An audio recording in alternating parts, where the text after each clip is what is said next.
Okay, welcome friends, welcome who are joining us. We're gonna give this training a couple of minutes to get rolling. We had just a minor little hiccup with the Zoom link, so we're gonna give folks a chance to find the correct Zoom link. Well, I think yes. I think in the meantime, Kim, we can get rolling with our little community check-in if you want to kick people off. Sure thing.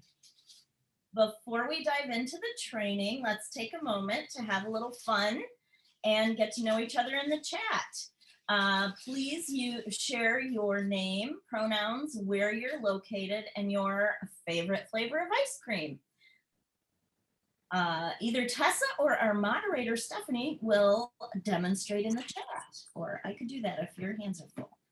No, I can kick us off. So I'm going to type my name, my pronouns. I am from Grand Rapids, Michigan, and I love mint chip ice cream. And I think I'm going to go get some ice cream after this training session. And I encourage everyone to do that too. Yes. Welcome friends who are joining us. We had a little bit of a hiccup with our Zoom link. So we're just, okay, it says, I think some folks are in the wrong spot right now. So I'm going to put myself on mute for a quick second and figure this out. We're all rolling with it. Ooh, Kim, I see Elizabeth Tripp joining us. Hey.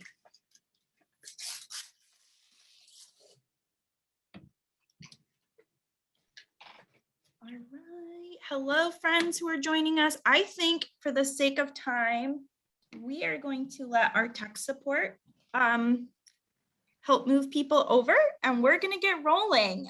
So hopefully some more folks find their way to the right link. I hope everyone is enjoying the Activist Summit so far, the 2021 Activist Summit. We are so excited to have you here with us today. Thank you for hanging in there as we work to figure some things out. Coffee ice cream, Alexandra, I love that. Butter pecan. I mean, I actually love all ice cream. So anything you say, I'm gonna be like, yes, let's go get some almond fudge ice cream. So with that, I'm gonna let's get rolling here. Kim, nope, I'm next. So we're gonna get us started by introducing the trainers, myself and Kim. Hello, everyone. My name is Tessa Garalowitz. I use she, her pronouns. I am the Midwest Regional Organizer at NARAL Pro-Choice America. I live in West Michigan, based in the Grand Rapids area, which is, if you're familiar with like Michigan being the shape of the mitten, that's on this side near Lake Michigan. And it's a lovely area to live in. I organize in Michigan and Wisconsin now. So if any of our Wisconsin friends are on, welcome. I do see some of our Michigan friends on. Elizabeth Tripp, Mary O'Neill, welcome. So glad you are here. And just like quick fun facts about me. I live with my partner on a small river. I have a baby boy, Rylan, who just got stung by a bee right before this training. So I am sorry if I seem flustered. That's real life. We have chickens and a cat. And that's a little bit about me. I'm going to turn it over to my amazing partner, Kim Jorgensen-Gain. Hello, everyone. I see my old friend Jeannie in the group, I do believe. I am Kim Jorgensen-Gain. Tessa stole my move. I was totally going to do this. I'm from right here, the extreme southwest corner of Michigan in Berrien County. And I am, storytelling is my jam. I have produced and co-directed a show called Listen to Your Mother locally. It was a national show. I brought a version of the show to our community, to Benton Harbor and St. Joe, specifically to bring the stories, or to bring us together through the stories of motherhood. And so I identify very strongly as a mom. I have 4 kids that I am mothering, daughter, stepdaughter, son, and nephew, and 2 standard poodles. So that's good for now. You're going to learn about me later.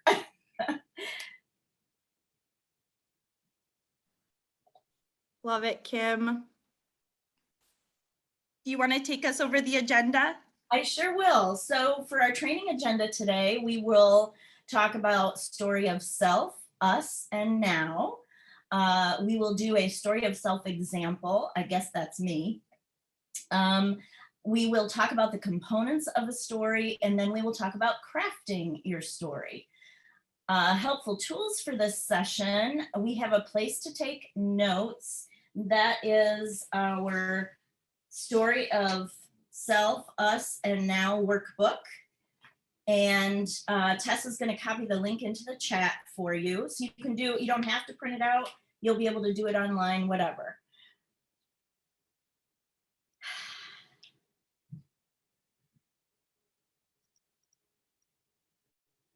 Yes, that's right, friends. Sorry, I was having some problems getting that link in there, but I will make sure you have that. And I'm going to drop that in just a minute. Thanks everyone for bearing with us while we orient ourselves with the Zoom link change. Thank you, Stephanie. You are amazing. Stephanie is our incredible chat box moderator support and is here to save the day. So we have a couple of goals for the session. So we only have 50 minutes. It's not quite enough time to have like a one-on-one with each of you to help develop your story, which I would love to do. In my perfect universe, I would sit down and I would hear each and every one of yours stories, and we would work on it and we would build it and give you all of the tools you need to move forward from this space. However, we can't do that over Zoom, but we are going to work to give you the tools that you need to learn the basics of how public narrative works, values, emotion, and story structure, and understanding the difference between story of self, story of us, and story of now. So how does your story fit into the bigger context of the work that we're doing here? And we're gonna make sure you are provided with plenty of support and follow-up after this training so that we can start to have those one-to-one conversations and build out your story. Okay, so these are some comments that I get when I'm talking with folks about their story, and they're like, oh, my story, I don't really have a story to tell, or who would I even share my story with? Like, I don't really think it's that important. Hold on, my PowerPoint messed up there. There we go. And what can telling my story really accomplish? So those might be some thoughts running through your head. When I first started like learning how to tell my story and share my story, this is exactly what I was thinking. I was like, oh, that feels awkward. I don't want to tell my story to people. But I promise you, friends, each of us has a story to tell, and each story is so incredibly important. So like I said, we hear time and time again from people who have doubts about the importance of telling their story, or of even being involved in politics, of voting. These are conversations we are having with people. And I understand, I have to admit, I understand where people are coming from. And sometimes, so maybe I shouldn't admit I feel this, I feel the same, right? And sometimes this can be exhausting. After all, I'm just one person living in West Michigan in my little house with my cats and my kid. So I'm just an average person going through my day. I'm just trying to stay afloat. But then I remember that history has always been influenced and changed by people who have fought back against oppression and injustice with the power of their words, sharing their experiences, sharing their story about what they've gone through and why they are fighting. One person sharing this leads to another, and soon you have yourself a growing and powerful movement. We have seen this happen across history. We're not here today to give you a script, right? Like talking points, but rather we're here to talk about a way of communicating. We are all natural storytellers in our own right. So we're just here today to guide you through sharing your life experiences, your stories with intention. Each of us has a story that can move others to action, and that's the real goal today. How can we use our stories to move others to take action? And as you learn this skill, you will be learning to tell a compelling story about yourself, your constituency, and the need for urgent and hopeful action.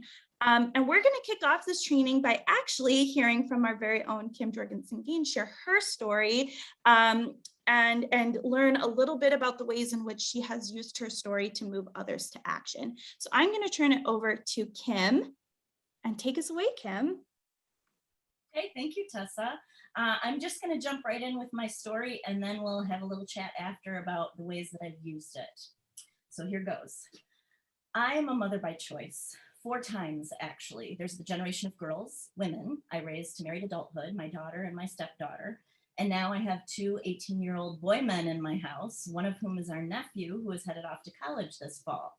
I use those gendered terms because they are how my kids have thus far identified themselves. I've been a mom since I was 20 years old. I chose my daughter. I chose motherhood, and I raised her alone for the first 6 years of her life with no child support. So here's what I know. Motherhood, parenthood is complicated. Before we gave birth or otherwise committed to a lifetime of caring for you, believe it or not, we were fully formed human beings with hopes and dreams and futures all our own. And for me, a cis hetero white woman, that history includes an abortion story too. I was 19 when I had my abortion at the Planned Parenthood clinic in Kalamazoo, Michigan in 1985. The following year, that clinic was firebombed by anti-abortion terrorists. I remember clearly hearing the news on my car radio. I had to pull over to collect myself, and all I could think was, thank God, no one ever has to know. I never once regretted my abortion. It was the right choice for me at the time, and it made me a better mother to the children I did choose. But for years, I was silent because of my religious upbringing. I sang my first solo in church when I was 5 years old. And until I was 14 and my parents divorced, more Sundays than not, my family and I sat next to my grandmother in the front pew of our church. But when November 2016 happened, silence was no longer an option. I knew my story was important, but I didn't know how important it was until I was back in Kalamazoo for a Planned Parenthood event, and I heard Reverend Nathan Dannison say, "Nowhere in Scripture is abortion condemned." I'd had to choke back tears. His words were a catalyst for lifting the cloud of shame I'd carried with me my entire adult life. Our shame and our fear are exploited and politicized to keep us silent and to keep us powerless. But we matter. Our stories, big and small, matter. When women and parents prosper, our families prosper and our communities prosper. And abortion care is about prioritizing living, breathing human lives, pregnant people's lives, children's lives, and families over the potential for life. And knowing that that's okay, knowing that we can forgive ourselves, whether or not we ever choose motherhood in any of its complexities, is a gift I want to pass on to you. I am one in roughly 4 women who has access to abortion care by the time she is 45. And I'm a mother by choice. And I'm a sister and a wife and a daughter. The more we can pull back that curtain and reveal our struggles and our truths, the more people will go into that booth or sit down at their dining room tables with their absentee ballots and vote to save Roe. I believe that telling my story is divine work. I am not ashamed, and we are not alone. So like I said, I identify very strongly as a mom. That has been, my enduring identity, my entire adult life.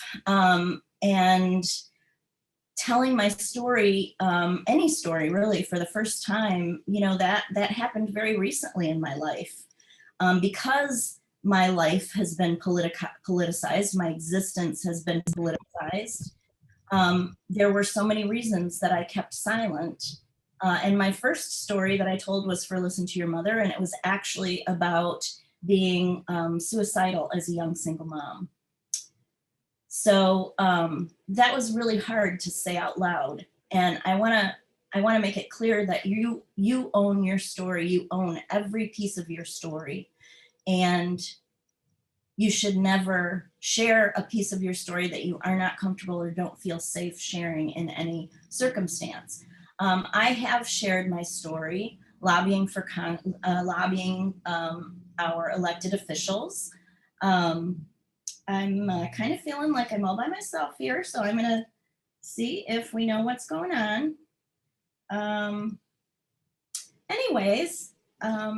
Kim, I'm still here with you. Okay, very good. Yep. No, people are here with us. Yeah. So I actually, since we had a lobbying breakout, I'll talk about lobbying. You'll stop me when I'm running over, I hope. I sure will. Okay. We were, Tessa and I have worked together for a long time, actually. I came along with Tessa from Planned Parenthood. I was a storyteller for Planned Parenthood after I decided that, that was something that I felt was so important that I needed to do. And, oh, thank you, Stephanie. And we, so we were in DC lobbying, and that was very interesting. We had meetings that were set up. We were, roaming the halls of the Hart Senate building and the Congress building. And, some Congress people would see us and sit down at a table with us. And I'll let you take a wild guess as to who those people were. And some would send their legislative aides out to speak with us in the hall. And a point that I wanted to make is that, I am a 55-year-old woman. I have lived a lot of life and had a lot of experience. And I have, my story is very multi-layered, and I have, a lot of various experiences that I can apply to a lot of legislation. So I would use different parts of my story at different times with, depending on who I was talking with, and, sometimes out in the hall with a legislative aide, it didn't feel beneficial to share the abortion part of my story necessarily. But I said to one of the congressional aides, I shared about my motherhood story. And I said to her, at what point is my mom card full enough that I get to make these choices for myself? And, that it impacted me too, even though I was a more mature person that she was speaking with, and not someone young and making those decisions, early in my life, and maybe trying to get through college. The other point that I want to be sure and cover is that, just like I said, in my story, not every story is this big earth-shattering story. Stories can be big, they can be small. Sometimes it's as simple as, I didn't have transportation and I just needed my birth control. Whatever, and maybe it was, because you had polycystic ovary syndrome, or, for many, many reasons. So your story always belongs to you if you feel compelled to share it. Sorry, apparently I've been talking too long. I encourage you to do so. It is life-changing. It has changed my life in so many beautiful and wonderful ways. And it feels like you're doing something. Yes, Kim, I just want to jump in and thank you for sharing your story. I've heard Kim's story many a times in many different iterations. Like I shared in the chat, once it was like the elevator pitch version in the hallway because a congressional aide did not want to take the time to talk to us in their office. I've heard Kim share her story in like small group settings when we were working to bring in new members to work with us here at NARAL. I am very thankful for Kim's story because it brought her and I together, and has changed my life for the better, which I think is incredibly important and powerful. And Kim, during the 2020 election, shared her story during an event with Senator Gary Peters here in Michigan, which was a very, very close race, and critical to protecting the Senate in the 2020 election. And during that same event, Senator Peters shared for the first time ever his story in relation to abortion. So I think that's just very powerful and shares the importance of like telling our stories. I also want to re-up what Kim said, is that it doesn't have to be this big like story that revolves around like sometimes I talk to people and they're like, I've never had an abortion. I don't need to access reproductive health care. I'm not a person who is in need of that right now. That's okay. Your story can revolve around many other identities in your life or other actions you have taken. What drove you to show up to this training today? Is it like a specific thing that really like spoke to your heart and said, I show up for this I show up because my grandmother needed access to a certain procedure. What does that look like? What is it? Something in your community that's driving you to take action? So just want to name that your story doesn't have to revolve around a big, huge life moment if you choose not to. And I think that's very important to name. So Kim, thank you again for sharing your story. We're going to roll into the training, and I want folks to keep Kim's story in their mind as we talk about each component of building your story and how your story fits into public narrative and what purpose do our stories serve. Stories are such a gift in this work, and they're the most powerful tool we have. And like I said, I've had the pleasure of being in several spaces where Kim has shared her story and motivated folks to take action. And Kim's story, that has been well rehearsed, that has been practiced and practiced and practiced over and over again since 2016. So, when you first start telling your story, it might not sound that perfected. Kim has that written down and like that is good to go. She can pull that out whenever she needs to in different versions of it. So I don't want you to feel like you need to have a story like that right away. But when Kim shares her story, it's truly an act of leadership, and it highlights that we are all experts within this work and of our own experiences. And that's what allows us to relate to others. Leadership is about accepting responsibility for enabling others to achieve purpose in the face of uncertainty. And you may be wondering, how can my story move people to action? How is telling my story an act of leadership specifically? Well, let's talk about the two ways of knowing, or the head and the heart, and how that plays into leadership and public narrative.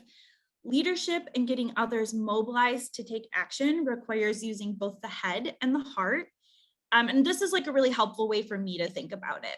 Leadership engages people to think about why they should make change. What is motivating someone to like show up here today, right?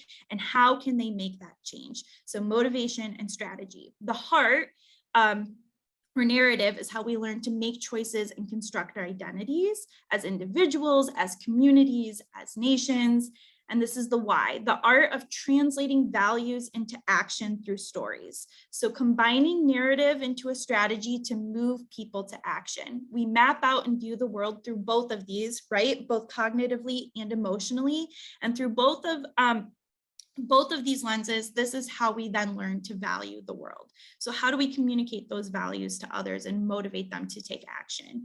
Through stories, we are moving people to take action. And as you learn this skill, you will be learning to tell a compelling story about yourself, your constituency, and the need for urgent and hopeful action, right? We want folks to feel like they're taking hopeful action.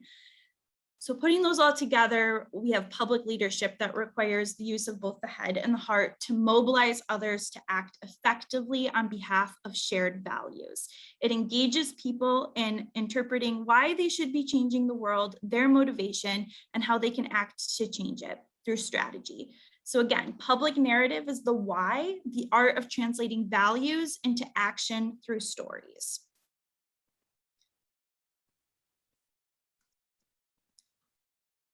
So let's talk a little bit about those values and how we can inspire action through emotion. Here is a look at why stories are such a powerful tool. Emotions inform us of what we value in ourselves, in others, and in the world, and enable us to express the motivational content of our values to others. Stories draw on our emotions and show us values in action, rather than just thinking about or telling others what matter, right? Rather than just like reading a news story posted on Facebook. Hearing someone's story and like hearing the values that they are communicating to you is much more likely to motivate you to take action. Because stories allow us to express our values, not as abstract principles, but as lived experiences.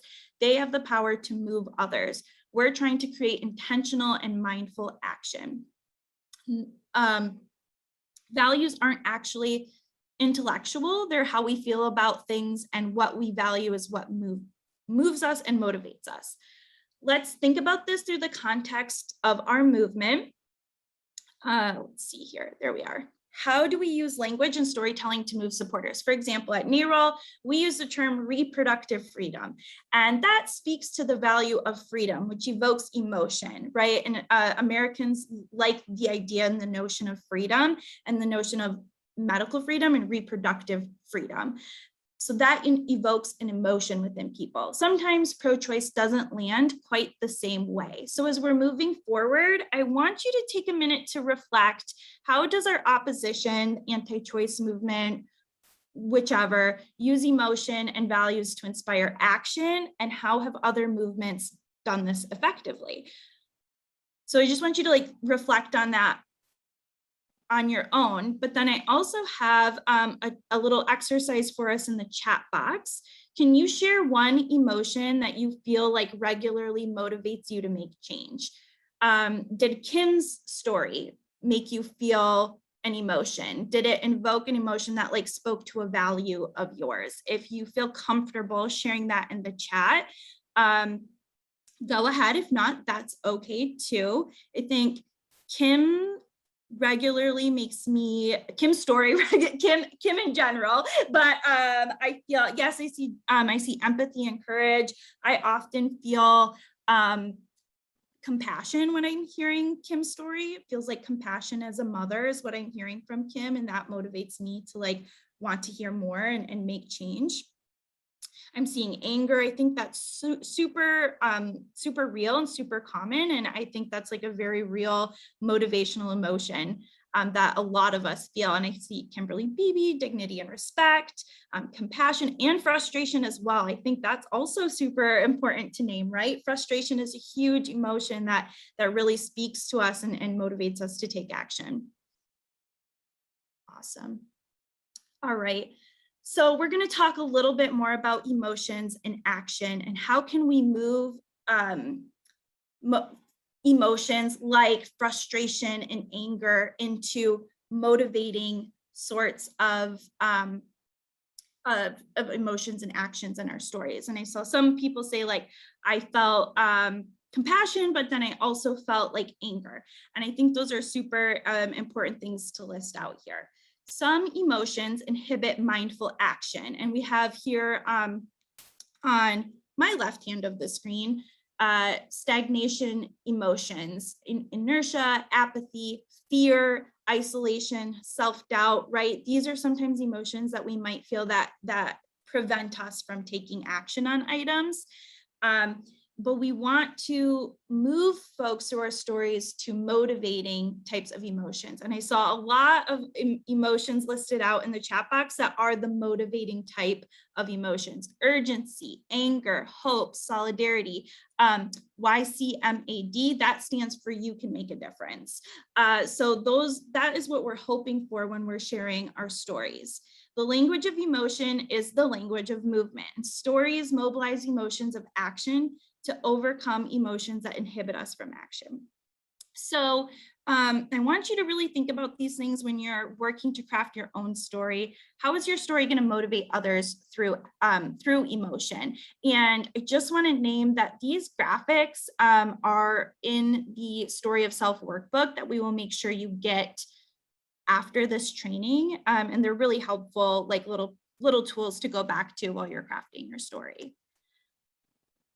I am going to turn it over to Kim to lead us through the next pieces of the training. Awesome. So when you are looking to shape your story and think about your story, there are 3 key points to focus on, 3 key choice points. Moments when your values influenced choices you made in response to challenges you faced. So that is challenge, choice, and outcome. Challenges, why did you feel it was a challenge? What was the challenging situation you were facing? What was challenging about it? Why was it your particular challenge? Choice, why did you make the choice that you did? Where did you get the courage or not?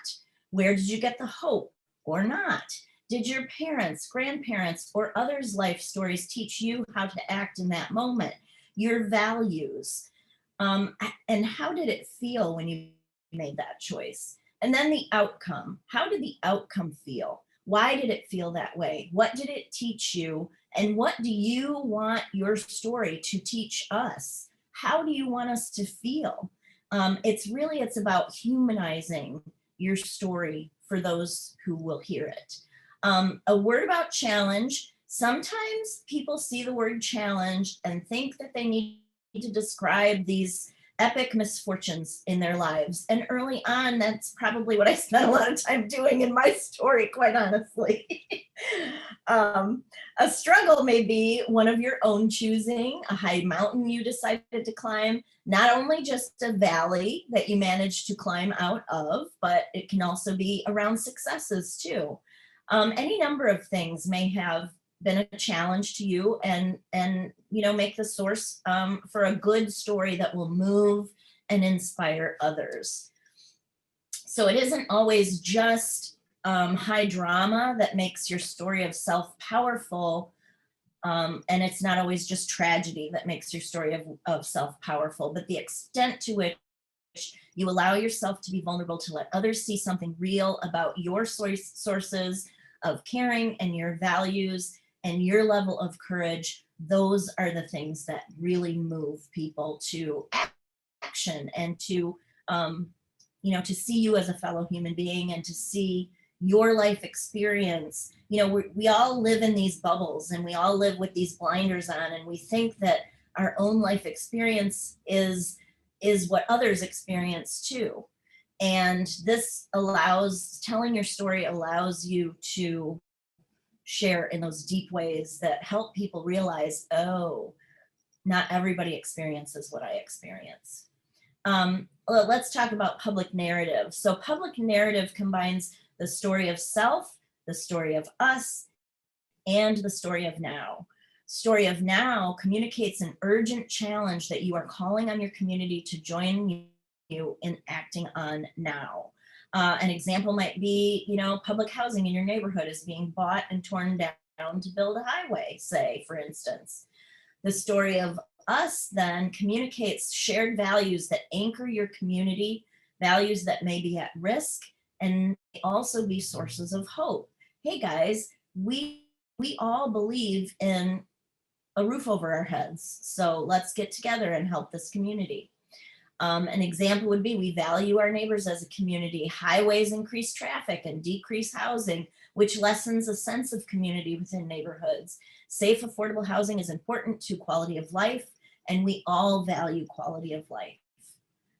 Story of self then communicates the values that called you to lead in this way, in this place, at this time.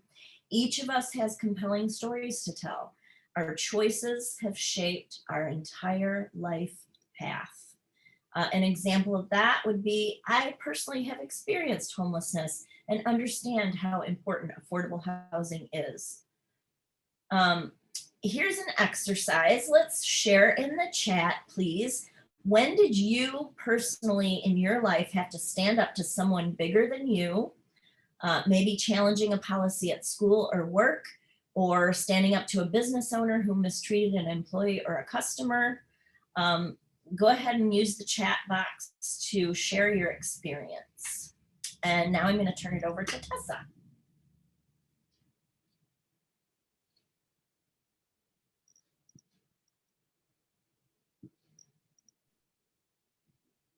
Awesome. Thanks all. I was having difficulty unmuting. Thank you, Kim, for walking us through that. We've now gone through each some of the bigger pieces of what it means to share your story and craft your story. We've heard Kim's story. We've heard about these pieces: challenge, choice, and outcome, story of us, story of self, story of now. Now we're going to hear Kim's story was also a real life story, right? But a real life story that NARAL used back in, I believe, 2018, to speak to asking on voters to call Senator Susan Collins to not vote on confirming Brett Kavanaugh when his nomination was coming through. So I'm going to play Michelle's story. Stephanie, would you mind just giving me a thumbs up if the audio is coming through? For sure. Thank you. And while we're listening to this, I want folks to try to listen for, because we're going to do an exercise after this. Listen for the choice, the challenge, and the outcome. So challenge, choice, and outcome. And we're going to walk through this together. This is about a minute-long video.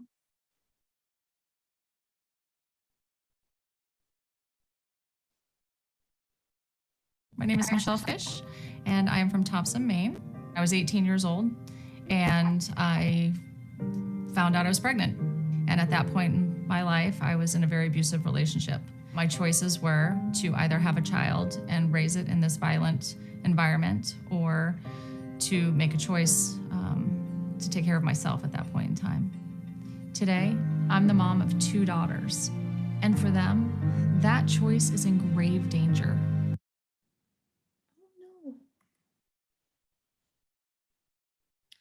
We're going to try one more time because it looks like it My cut name is out. Michelle Fish, and I am from Topsom, Maine. I was 18 years old, and I found out I was pregnant. And at that point in my life, I was in a very abusive relationship. My choices were to either have a child and raise it in this violent environment, or to make a choice to take care of myself at that point in time. Today, I'm the mom of 2 daughters, and for them, that choice is in grave danger. Donald Trump's nominee for Supreme Court, Brett Kavanaugh, would end Roe v. Wade.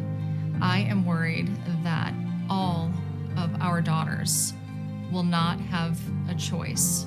As a proud Mainer and an independent voter, I believe doing the right thing comes before a political party.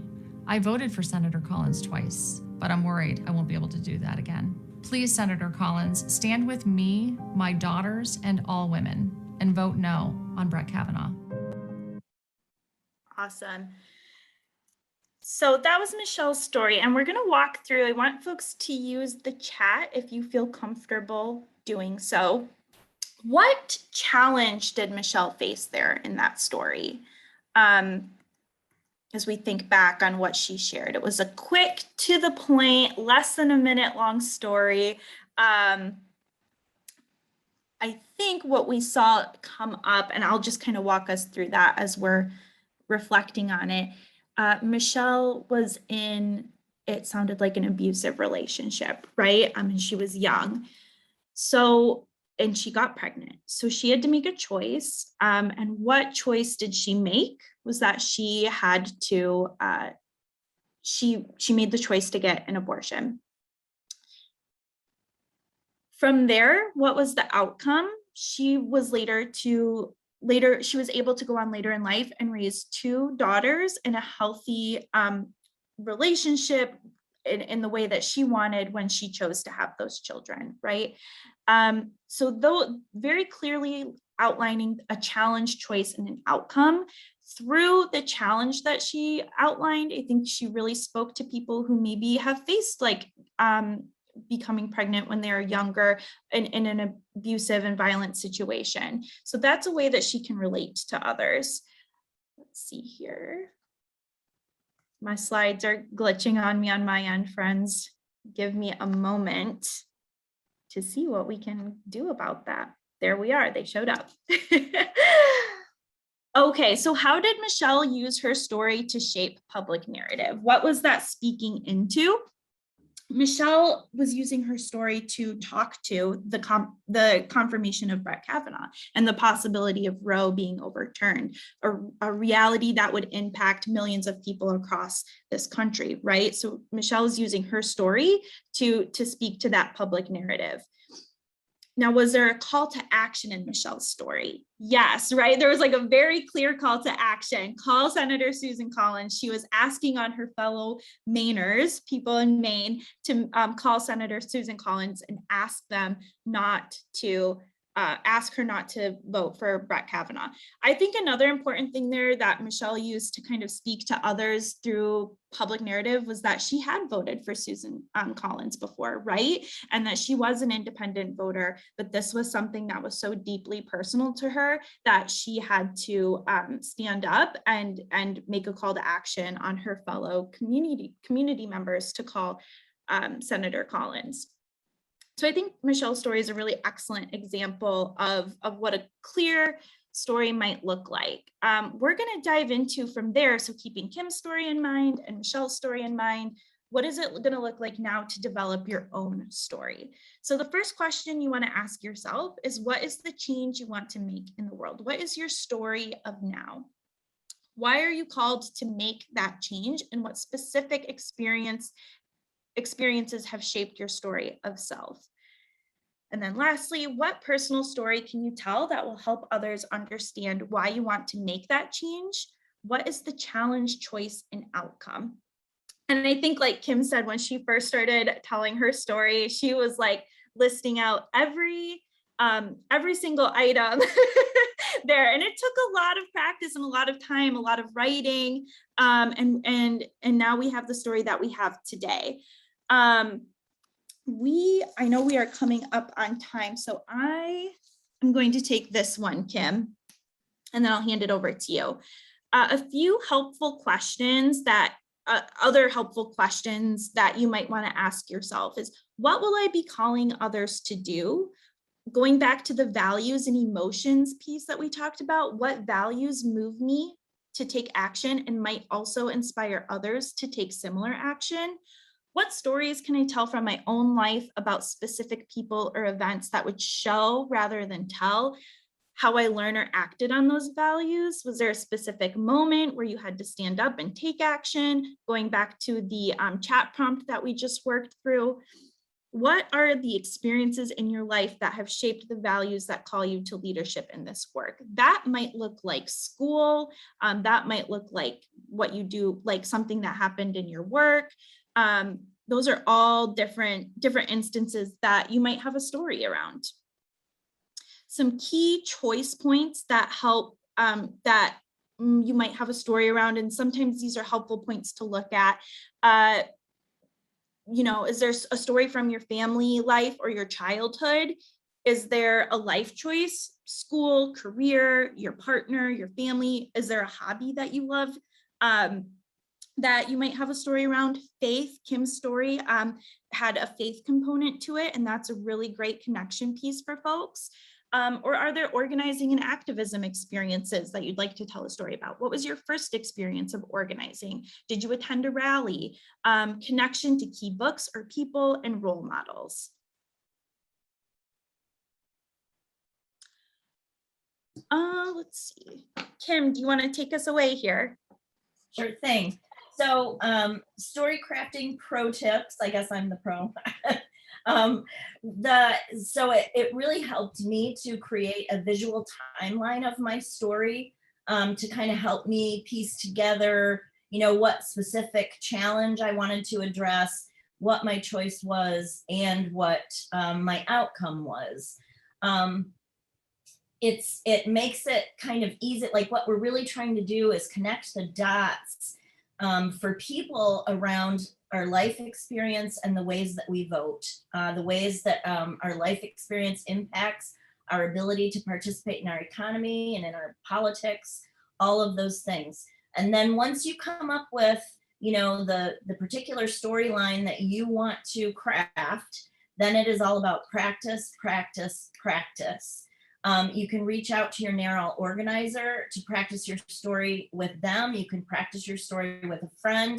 I've really found it helpful to use my voice memo in my cell phone, and just so I can listen to myself and hear myself, and even to record a video of myself or watch myself in the mirror. It really is helpful to find some space alone where you can read it out loud. Even just hearing it in your own head helps.